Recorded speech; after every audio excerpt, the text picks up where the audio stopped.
हमारे महावीर बुद्ध और राम के देश में कुछ एक नई परिपाटी शुरू हुई है।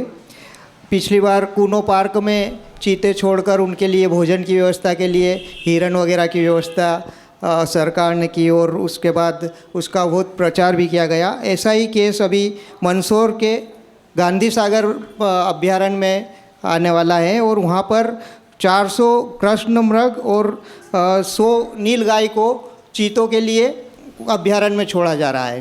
तो मेरा ये प्रश्न है कि महाराज जी, पर्यटन कितना ज़रूरी है और उसका मतलब धर्म से क्या संबंध है? एक पॉलिसी बहुत प्राचीन हमारी दुनिया में चल रही है, कैच एंड हंट की, पकड़ो और मारो। तो ये कैच एंड हंट की जो पॉलिसी है, इस पॉलिसी को इस भारत के अंदर होते होते होते कई शताब्दियां बीत गई हैं। आज हम अहिंसक समाज के लोग हैं तो इसमें बहुत गौर करते हैं। वास्तव में अहिंसा की ये परिभाषा उन बड़े लोगों को भी लिखनी चाहिए थी। 400 नीलगायों को 10, 25, 50 चीतों के बीच में छोड़ देना, ऐसे कर्म का बंद करना है बंधुओं कि अगली पर्याय में जब आपको चीतों के बीच में रखा जाएगा तो जो भी इसके नियोक्ता हैं, जो भी इसको करने वाले हैं, वो ऐसा पाप कर्म का बंद कर रहे हैं। बेमासूम सी गाय, उनको पता नहीं कि हमें कहाँ रखा जा रहा है, कहाँ बेड़ा जा रहा है, कहाँ डाला जा रहा है। जब प्रभु श्री आदिनाथ भगवान उनको अपने किए कर्म भोगने पड़े तो राजनीति में जो ये बड़े बड़े लोग इस तरह के बैठ करके इस तरीके की हिंसा के कार्य करते हैं, इसके लिए समाज के लोगों को शांति धारा भी करनी चाहिए, एक छोटा सी आवाज़ भी उठानी चाहिए, लेकिन सभी लोगों को उठानी चाहिए। 2-4-10 लोग इसमें बहुत ज़्यादा अवेयरनेस रहती है, 2-4-10 लोग इसमें बहुत ज़्यादा कॉन्शियस होकर के काम करते हैं, बाकी लोग बस ये छोड़ के सोच देते हैं जो होगा तो देखा जाएगा। ये जैन शासन की बहुत बड़ी हानि है। जब आपको पता चले कि इस तरीके की हिंसा का वातावरण कोई बना रहे हैं, आप चीते छोड़ दो, ठीक बात है, उनको जाने दो, वो अपनी व्यवस्था खुद करेंगे।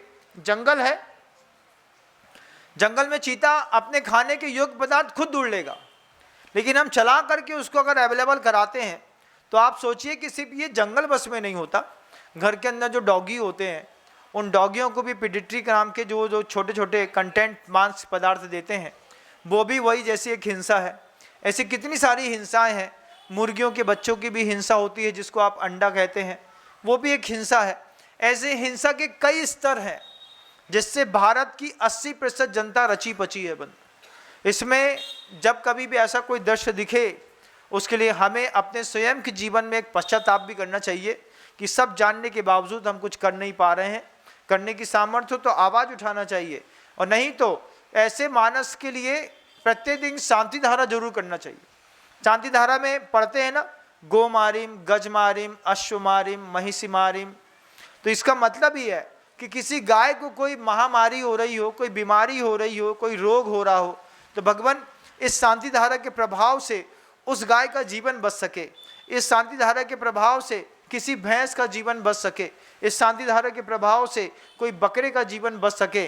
तो जब कोई भी ऐसा लगे कि हिंसा का स्तर बढ़ रहा है, उस जीव आत्मा को अगर वो कुछ इलाज ना कर पा रहा हो तो शांति मंत्रों के माध्यम से जीव के प्रत्येक संक्लेशित प्राणी के लिए शांति धारा जिनेंद्र भगवों के मस्तक पर जरूर करनी चाहिए। इसका एक सातिशय लाभ मिलता है, कई बार लोगों की बुद्धियां पलट भी जाती हैं।